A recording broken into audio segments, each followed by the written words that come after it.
Assalamualaikum warahmatullahi wabarakatuh. Jadi kali ini penulis ingin bahas kenapa kok penulis itu cuek kalau misalnya ada yang seperti misalnya ini ngomong, selama kamu tidak berani membawa hasil pemakaian campuran migor plus oli ke laboratorium, semua klaimmu hanyalah teoritis semata. Ini juga ada catatan lagi. Uji oli standar laboratorium dunia seperti Blackstone saja Anda anggap sesat.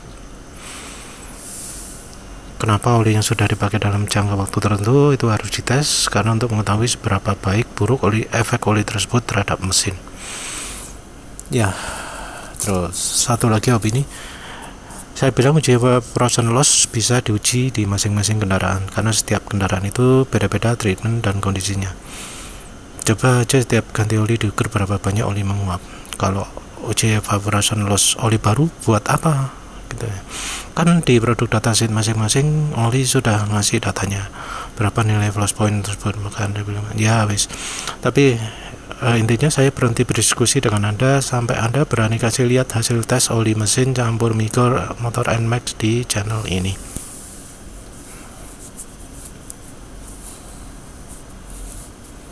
Jadi dia ngomong uji evaporation loss oli baru nggak ada gunanya ya, jelas kan? Walau siapa bilang uji evaporation loss tidak perlu, tapi belakangan dia ngomong uji evaporation loss oli baru buat apa gitu ya. Kembali ke sini, penulis sudah sering ngomong bahwa penulis itu males uji oli lab ya, walau katanya murah.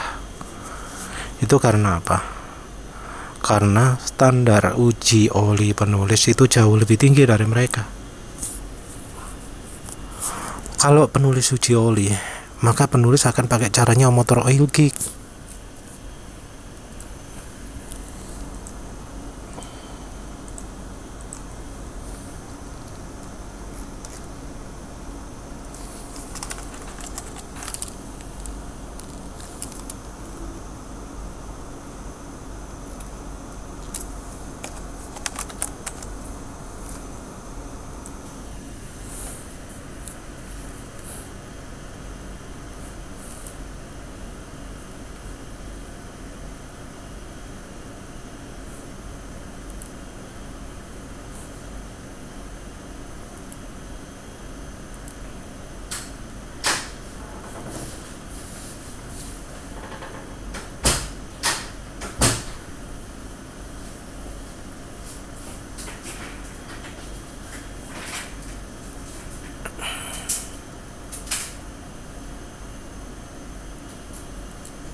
Nah, caranya motor oil kick itu pakai ini. Ini videonya judulnya Viscosity Breakdown, The Silent Engine Killer Reveal, The Motor Oil Kick. Jadi kalau nulis uji oli harus ada ini juga, karena uji ini penting ya. Berdasarkan pengalaman penulis melakukan uji dari oli ya, lebih banyak oli kan ya, lebih dari 100. Nah, kebanyakan oli, kelemahan utamanya adalah bahan oli. Dan untuk tahu kelemahan bahan oli, salah satunya adalah uji ini, namanya KRL, uji shear ya, shear stability.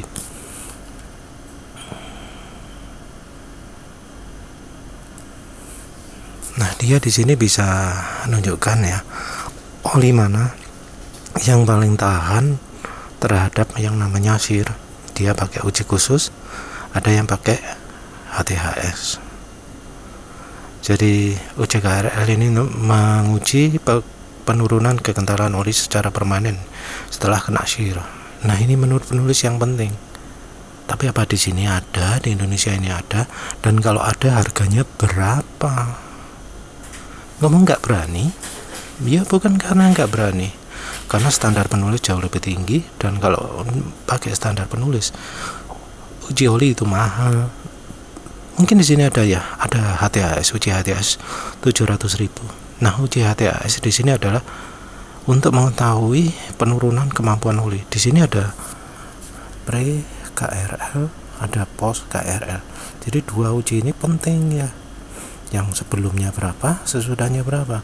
Nah kalau misalnya ini penulis pakai di motor, ya berarti ya sebelum penulis pakai, penulis kirim samplingnya, sesudah penulis pakai, penulis kirim samplingnya lagi. Sudah dua ya. Dua berapa ini? Ya sekitar 1,2 juta. Belum uji pemanasan ya, uji penguapan itu 400.000. Belum uji TBN sebelum dan sesudah. Belum apa maneh sing kira-kira penting ya. Sebenarnya oksidasi juga penting ya, oxidation stability sebelum dan sesudah. Ini juga ada loh, KV 100 sebelum dan sesudah. Kelihatan kan? Berkurang jauh antara sebelum dan sesudah. Ini loh ya, yang penting yang harus dilihat. Berapa banyak penurunannya.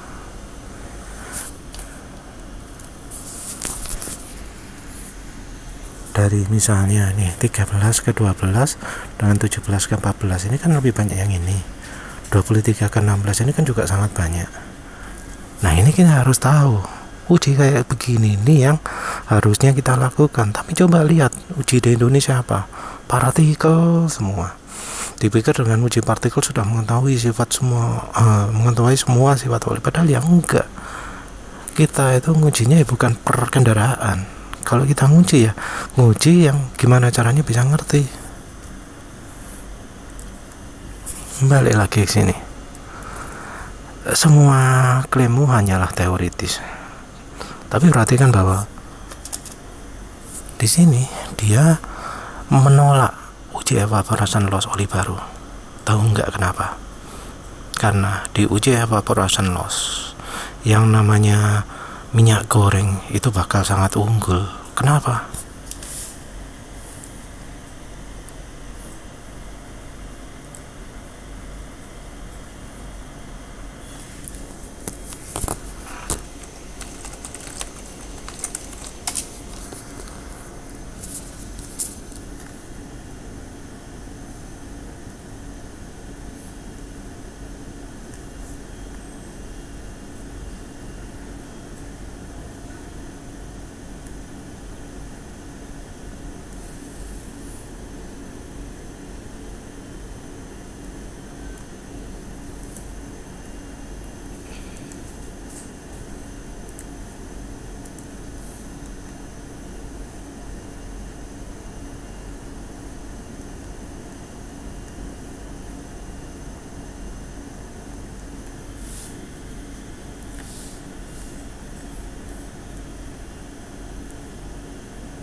Nah, ini loh contoh mengapa ya.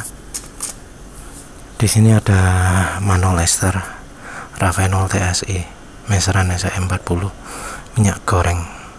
Tahu nggak kira-kira yang masih kondisinya bagus, penting itu yang mana? Itu yang minyak gorengnya ya. Jadi ketika oli itu sudah mulai mendidih artinya berubah dari cairan ke uap.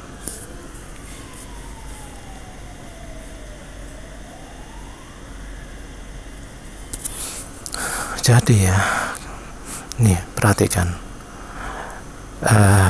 ini adalah perbandingan manol ester Ravenol TSI meseran 40 minyak goreng MK.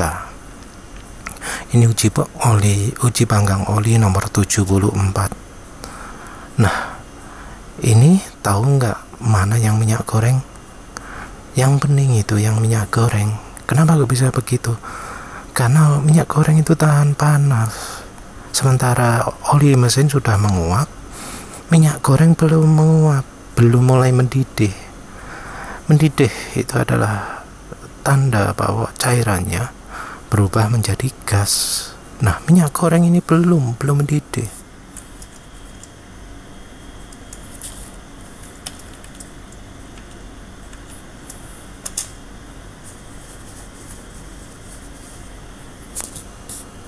Tuh, perhatikan buih-buih yang samping itu. Yang oli mesin sudah, yang minyak goreng belum ya. Bahkan oli mesin sudah rusak, minyak goreng masih belum.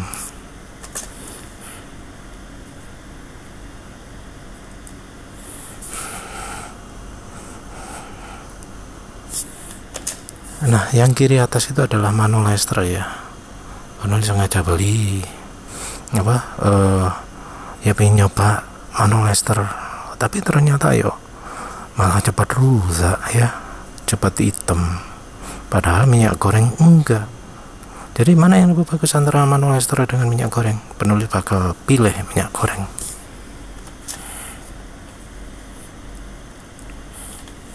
Jadi balik lagi ke sini ya, uji evaporation loss oli baru buat apa? Ini ya tujuannya adalah untuk mengetahui berapa parah sih penguapannya oli yang baru. Nah, kalau yang diuji adalah minyak goreng, pasti minyak goreng yang menang telak. Lawong di suhu ketika oli sudah mendidih, minyak gorengnya belum mendidih. Jadi ini aneh ya, ngomong bahwa uji lab itu perlu, tapi ngomong evaporation loss itu tidak perlu. Ini jelas tendensius ya, tendensius sekali ini. Karena uji yang namanya uji metal, aus metal itu angkanya akan berubah-berubah ya, nggak bisa konsisten. Penulis sebelumnya juga menunjukkan hasil angka penelitian pun tidak konsisten.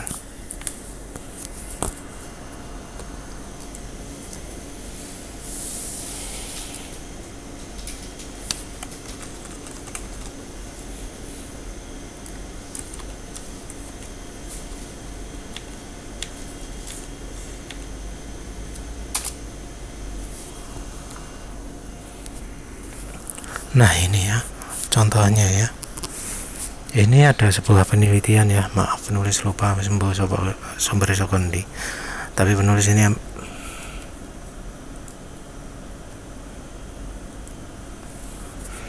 penulis ambil dari penelitian penelitian sopo. Kalau perlu kan ya penulis bakal gali-gali lagi. Yang satunya sebelah kiri ini adalah uji pelumas mineral ya. Perhatikan angka aluminiumnya. Ini olinya disampling dari 0 km, 2000 km, 4000 km, dan 6000 ya.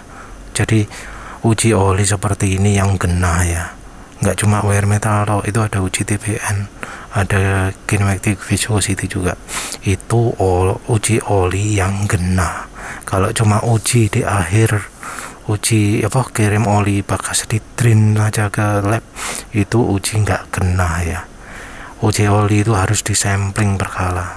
Jadi ini bisa kelihatan kekentalan oli awal kan 10,4, terus mendadak turun jadi 7,4, jadi 7,2, jadi 6,9. Ini menunjukkan bahwa olinya sudah mulai rusak, sehingga kekentalannya jadi di luar standarnya. Ini rasanya sudah bukan kelasnya 10W30 lagi ya, sudah keluar dari kelas. Jadi di 2000 km pun oli ini harusnya nggak boleh dipakai lagi, karena sudah lebih encer dari bungkusnya kan 10W30, sementara kekentalan 7,4 ini bukan 10W30 lagi. Ini juga sama 10,8, di 2000 km sudah jadi 7,86. ini nggak bagus artinya. Sementara itu kalau nilai dari TPN, ini TPN makin lama makin kecil, menunjukkan pengurangan aditif pada olinya. Jadi makin lama akan makin berkurang, tapi tetap ini olinya cepat sekali jadi rusak karena kekentalan. Kita balik lagi ya ke angka aluminium. Ini loh angkanya loh, naik wajar ya, tapi kok bisa turun? Padahal kan harusnya oli itu ausnya makin lama makin parah, kok bisa turun? Itu loh. Ini juga yang tin ini 1, 0, 2, 0. Apaan ini? Ini kan hasil nggak konsisten, masa bisa dipakai? Ini juga ya, kalau ini aneh ya, beda 2000 km kadarnya nggak berubah sama sekali, berarti nggak ada aus kah? Kalau yang ini ya, angka ironnya lebih wajar ya, 0, 8, 11, 16 ada kenaikan. Tapi ini angka aluminium kok 1, 4, 2, 3 kok ada turunnya, ini apa-apaan ini. Kalau angka nggak konsisten gini, kita kan nggak bisa ambil kesimpulan. Angka yang kayak begini nggak ada gunanya. Oleh karena itu, untuk menguji oli ya harus ada standarnya, nggak bisa hanya dengan dipakai. Karena kalau dipakai kan ya nggak jelas, tiap hari lalu lintas bisa berubah-berubah, kecepatan motor ya jelas berubah-berubah. Penulis sendiri tiap hari nggak mungkin sama, nggak mungkin lega terus, nggak mungkin macetnya lama terus. Kadang macetnya parah, kadang macetnya enggak. Itu nggak bisa jadi pegangan.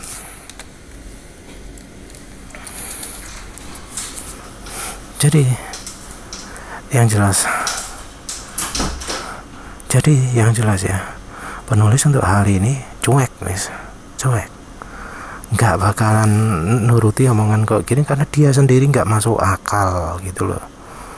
Masa ke lab nggak diuji evaporation loss, nggak diuji macam ya caranya yang kayak begini, atau caranya kayak begini. Ini penelitian resmi, uji olinya ya masa sekali, yang enggak lah banyak. Uji ini apa cuma sekali, yang enggak lah banyak.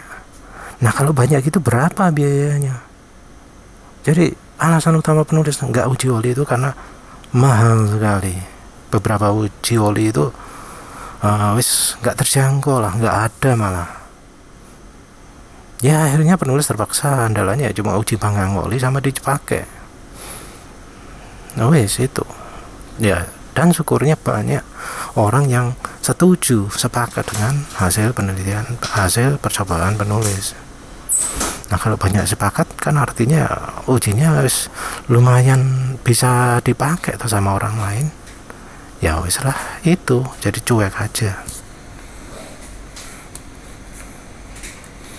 Jadi walau diomongin tidak berani, nggak penulis gubris, karena ya dia sendiri nggak penulis gubris karena dia sendiri omongannya salah toh ya.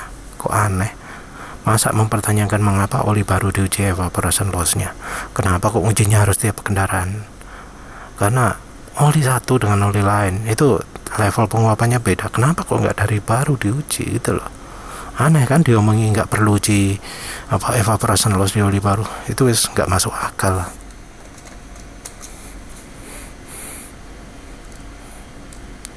Ini yang nggak masuk akal itu ya. Ya setelah itu saja, terima kasih sudah menonton. Assalamualaikum warahmatullahi wabarakatuh.